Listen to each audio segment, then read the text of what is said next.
Hey guys, Pastor Steve. We're starting day 4 of our 4-part series, or 5-part series, I should say, on the fire of temptation. And the day we're going to talk about day 4, we're going to talk about standing in faith when tempted. And in Daniel 3, we see the Shadrach, Meshach, and Abednego. They stand before the most powerful man in Babylon. The music is played, the pressure is risen, and the furnace is waiting. And the king gives them one more opportunity to compromise. But instead of fear, they answer with faith. They said, "Our God is able to deliver us from the burning fiery furnace." But then they made one of the greatest declarations in all of Scripture. But even if God does not deliver us, we will not bow. See, that's real faith. See, faith is not controlled by our circumstances, it confronts them. Write that down. Faith is not controlled by our circumstances, it confronts them. 1 Corinthians 10:13 says, God is faithful and will make a way of escape even when we are tempted.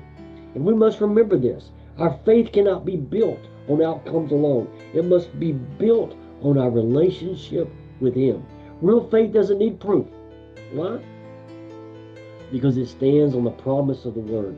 And spiritual warfare becomes visible not only by what we feel, by what we see. See, fear speaks compromise. Faith speaks convictions. Romans 10 says confession is made with the mouth. They said something with the mouth. See, what comes out of our mouth and pressure often reveals truly what really we would believe in. And if our faith only works when God moves the way we want Him to do, that's not faith. That's just personal preference. Nebuchadnezzar becomes enraged and he orders the furnace to be heated 7 times hotter. Why? Because darkness reacts when people refuse to bow. Sometimes the pressure increases precisely because our stand is real. The enemy hopes that the heat will make us compromise. But pressure does not create conviction. No, it reveals it. Revelation 2:10 says, "Some would suffer persecution and testing, but those who remain faithful will receive a crown of life." We do not just need faith to stand. We need endurance to stay standing. See, temporary pressure is no match for eternal conviction. And when they were bound and thrown into the fire, they did not bow. Why? Because they understood something powerful. See, faith may take us into the fire, but it will never leave us there alone.